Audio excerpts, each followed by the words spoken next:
80 शब्द प्रति minute dictation start करते हैं 5 सेकंड बाद।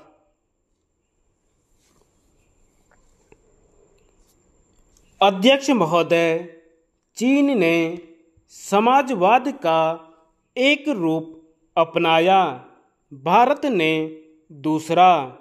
पीठ पीछे होने वाली आलोचनाओं के बावजूद जो सभी जगह होती हैं, इस बात से इनकार नहीं किया जा सकता है कि सन 1950 के दशक में और 1960 के दशक के प्रारंभिक वर्षों में दोनों देशों में जो पथ प्रदर्शक या अग्रणी काम हुए, उन्हीं के कारण हाल के वर्षों में ये दोनों देश तेजी से प्रगति कर रहे हैं। चीन ने सुधार की ऐसी प्रक्रिया अपनाई जिसके पिछले दशक में उल्लेखनीय परिणाम निकले। भारत ने भी पूर्व में उल्लेखनीय कार्यक्रम शुरू किए और अपनाए, जिनके परिणाम भी अब मिलने शुरू हो गए हैं।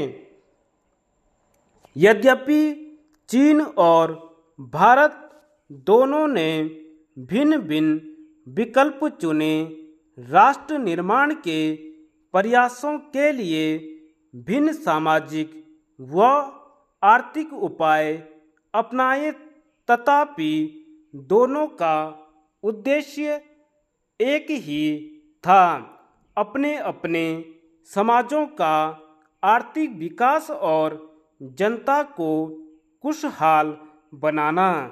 पहले भारत की अर्थव्यवस्था मुख्यतः कृषि पर आधारित थी, परंतु आज भारत की गिनती महत्वपूर्ण औद्योगिक देशों में होती है, जिसके पास प्रौद्योगिकी की योग्यता है, प्रशिक्षित जनशक्ति है और उत्तरोत्तर आधुनिकता की ओर बढ़ने वाली अर्थव्यवस्था है।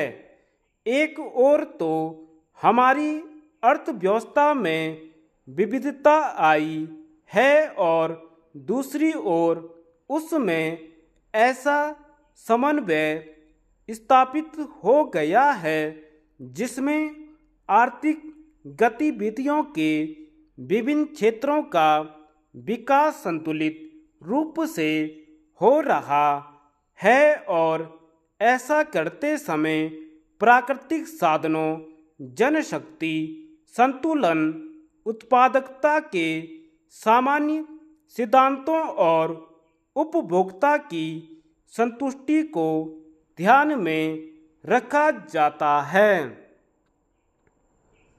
हाल के वर्षों में पहली बार भारत और चीन के लोग अपने लिए पर्याप्त मात्रा में अनाज पैदा करने लगे हैं। अनाज का आयात अब तक ऐसा परिष्कृत विकल्प बन गया है जिसमें सहायक आर्थिक कारण प्रदान होते हैं।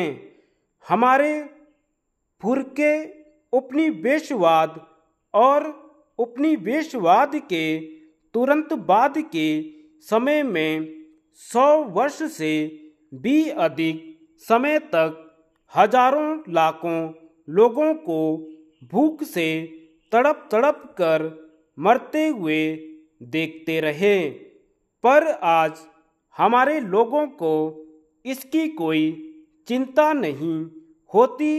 यह कोई छोटी सफलता नहीं है। इसके लिए हमारे देश में करोड़ों किसानों ने रचनात्मक ढंग से खेती के वैज्ञानिक तरीके अपनाए और इस काम में निष्ठावान वैज्ञानिकों ने, क्षेत्र कार्यकर्ताओं ने उन्हें सहायता दी। यह हमारी दो सभ्यताओं की, कृषि की हजारों वर्ष की दो भिन्न परंपराओं की प्रौद्योगिकी को जीवित रखना है। जैसे अपने देश ढंग से विकसित तरीकों द्वारा सिंचाई साधनों का व्यापक उपयोग आदि। धन्यवाद।